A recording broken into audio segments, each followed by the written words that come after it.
Welcome to my channel Nitika study point. और आज का हमारा टॉपिक है डीएनए।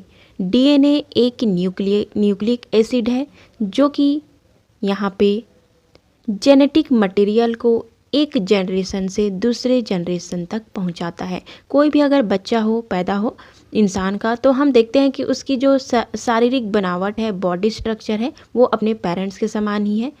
जैसे कि उंगलियों की संख्या देखें, हाथ देखें, पैर देखें, तो वो इंसानों की तरह ही दिखाई पड़ते हैं। ऐसा कभी नहीं होता कि इंसान का जो बच्चा पैदा हो वो दूसरे जंतु या जानवर के समान दिखाई दे। तो ये जो लक्षण है वो पेरेंट्स से बच्चों तक कैसे पहुंचता है? ये पहुंचता है हमारे जेनेटिक मटेरियल डीएनए और आरएनए की वजह से। आज हम इसी डीएनए के बारे में जानेंगे। आखिरकार डीएनए क्या होते हैं? डीएनए को समझने के लिए आपको पहले समझना होगा कोशिका के बारे में। कोई भी जीव हो, उसका जो बॉडी है वो कोशिकाओं से मिलकर बना हुआ होता है। कोशिकाएं जो हैं वो आपस में मिलती हैं और टिश्यू बनाती हैं। टिश्यू से ऑर्गन बनता है, ऑर्गन से ऑर्गन सिस्टम बनता है। तो अगर हम किसी भी जीव का एक सेल निकालें और उसका स्ट्रक्चर हम देखें माइक्रोस्कोप में, तो उसके अंदर यहाँ पे बीच में न्यूक्लियस पाया जाता है। हमारा जो न्यूक्लियस है, न्यूक्लियस के अंदर एक संरचना पाई जाती है जिसे कहा जाता है क्रोमोसोम। क्रोमोसोम जो होते हैं वो पेयर में पाए जाते हैं, जोड़े में पाए जाते हैं।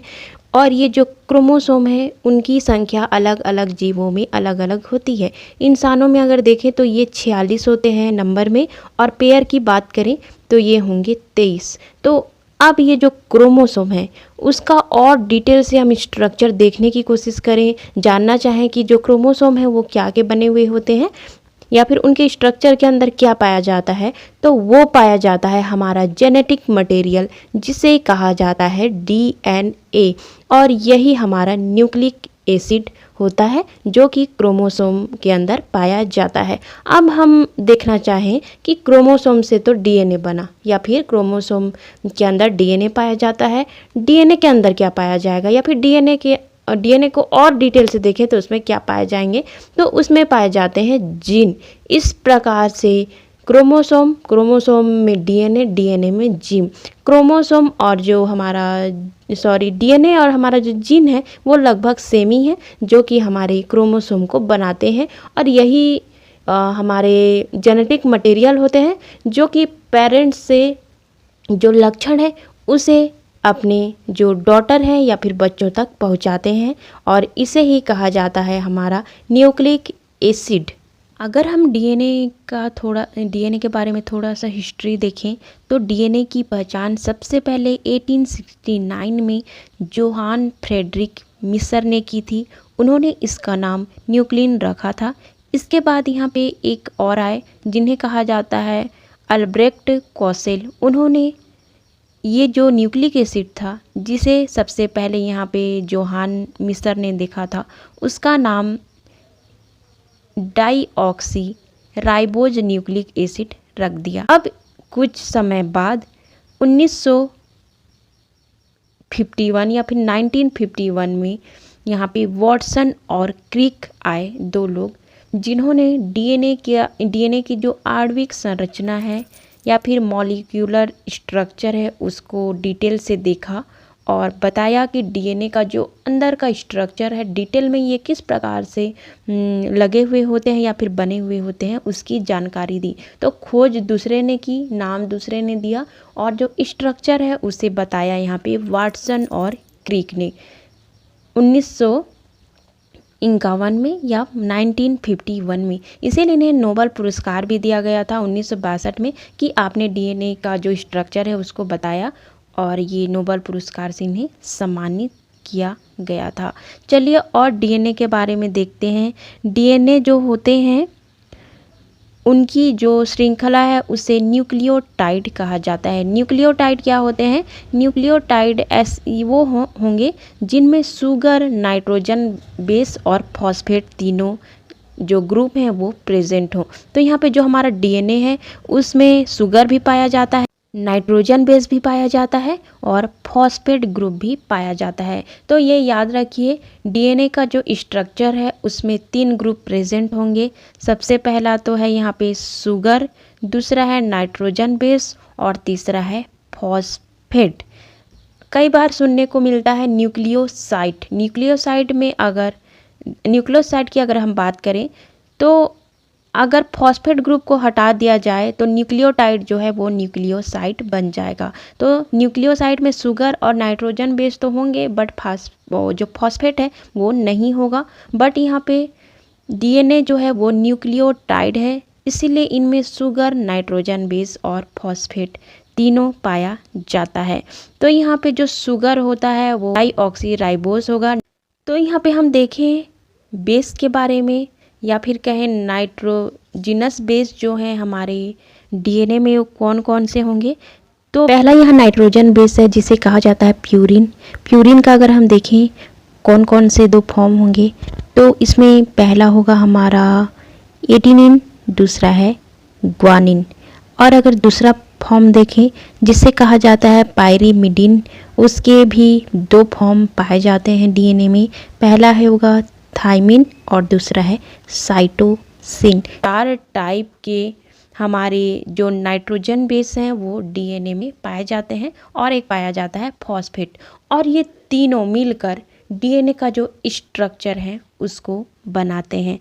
चलिए देखते हैं डीएनए की जो स्ट्रक्चर है, जो कि वाटसन और क्रिक के द्वारा दिया गया है, वो किस प्रकार से होगा।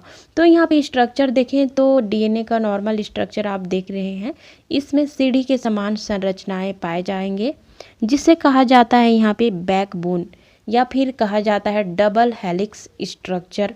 2 यहाँ पे लैडर के समान स्ट्रक्चर बनाते हुए आपको दिख रहे हैं, जिसे कहा जाता है डबल हेलिक्स स्ट्रक्चर।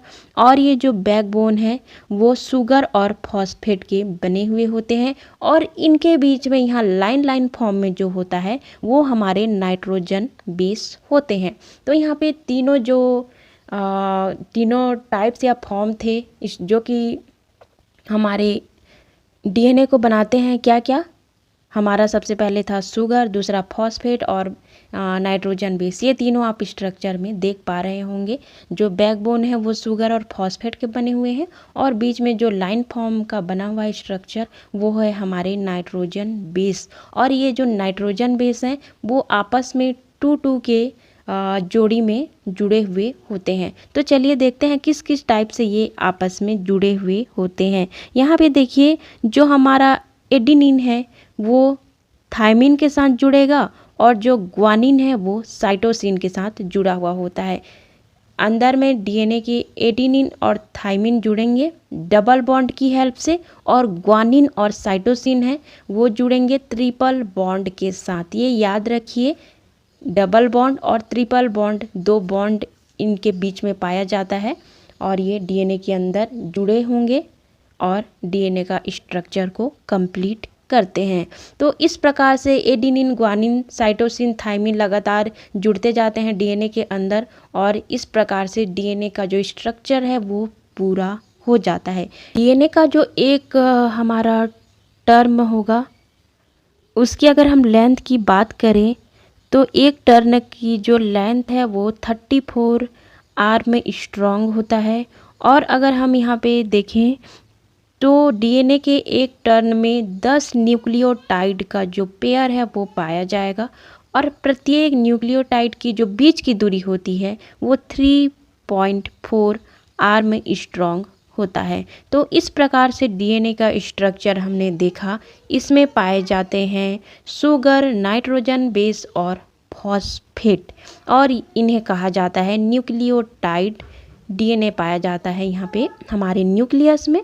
वैसे तो डीएनए और जगह में भी पाए जाते हैं, जैसे कि माइटोकॉन्ड्रिया में भी पाए जाते हैं, जिसे कहा जाता है माइटोकॉन्ड्रियल डीएनए, और ये पौधों के क्लोरोप्लास्ट में भी पाया जाता है। बट मेनली जो है वो हमारे कोशिका के जो केंद्रक है उसमें पाया जाता है, और इसीलिए इन्हें न्यूक्लिक एसिड कहा जाता है, क्योंकि ये न्यूक्लियस में पाए जाते हैं। आज का हमारा इस वीडियो से रिलेटेड क्वेश्चन होगा, जो हमारे एडिनिन और थायमिन होते हैं वो किस बॉन्ड से जुड़े हुए होते हैं, सिंगल बॉन्ड, डबल बॉन्ड या फिर ट्रिपल बॉन्ड। आपको आंसर जो है वो कमेंट करके देने हैं और ज़रूर ही देने हैं। वीडियो अच्छा लगा लाइक ज़रूर ही कीजिए, सब्सक्राइब कीजिए, बेल आइकन प्रेस कीजिए।